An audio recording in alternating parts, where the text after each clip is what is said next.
Now, these are the major factors that are negative, that negatively impact the case for the personal injury attorney. We got poor record keeping, we talked about, not being a good quarterback and putting the patient's conditions and other providers that can help them immediately or doing the diagnostic testing, not responding, and excessive billing and failure to negotiate reasonably. I hate to put you on the spot. Which one of these 4 or 5, would you say is the number one thing that really you don't like, that the doctors inhibit or limit the case? Documenting the injury. Okay. Number 2. What would number 2 be, you'd say? Failure to respond in a timely manner. Okay. And then number 3? Failure to make appropriate diagnostic testing or referrals. And then 4 and 5 would be? Tardy responses. I'm sorry. But that would be number, let's see, tardy or failure to respond. That'd be number 2. Okay. Just not being timely with you. I think refusal to negotiate. So that would be number 4, and then billing 5. Yeah. We might put failure to reasonably negotiate balance. We might put that even up at number 2. That's a big one.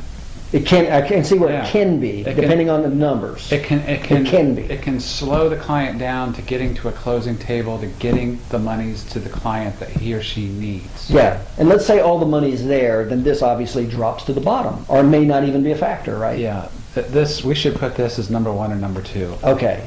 Refusal to negotiate, and again, that's if there's limited funds. Yeah. Because if the funds are there, and the doctor's funds and the patient's funds and the attorney's funds, then this isn't a 1 or 2, right? Well, I think they're all important factors, but let's remember the patient-client comes first. Right. Well, we're going to make that assumption anyway. So here's what we're seeing is the negative factors that doctors are doing to negatively impact the personal injury case. And so poor record keeping, and we enumerated those specifically as an initial report, making sure all the chief complaints are covered, accurate prior medical history, all the physical examination findings, all the separate diagnoses, and having a separate plan for those diagnoses. That's all inclusive, and in a narrative report format is what we're looking at. So that number 1 with number 2, failure to respond in a timely manner. You beg my pardon, can we go back to the billing, please? Sure. Excessive billing? Yeah. I remember that example. I was in the courthouse the other day, I was talking to a defense attorney, and you know what the theme of his case was?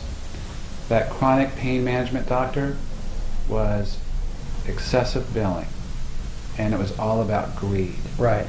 Right. And that was the theme of the defense attorney's case, and that's what he drove home to the jury. Oh, in trial. In trial. Right. And so excessive billing can be fatal to a case. Right. I could see that in front of a jury too. Mm-hmm. More so in front of a jury than if you're just trying to settle. So, okay, well, very good. And so we've covered the topics on the factors, the negative factors doctors are doing to negatively impact the personal injury case. And again, I'm Dr. Paul, Online Chiropractic Marketing Systems, with Brad Saudos, personal injury attorney right here in Tampa, Florida, and this is the Chiropractic Personal Injury Marketing Show. You take care. We'll see you later. Bye.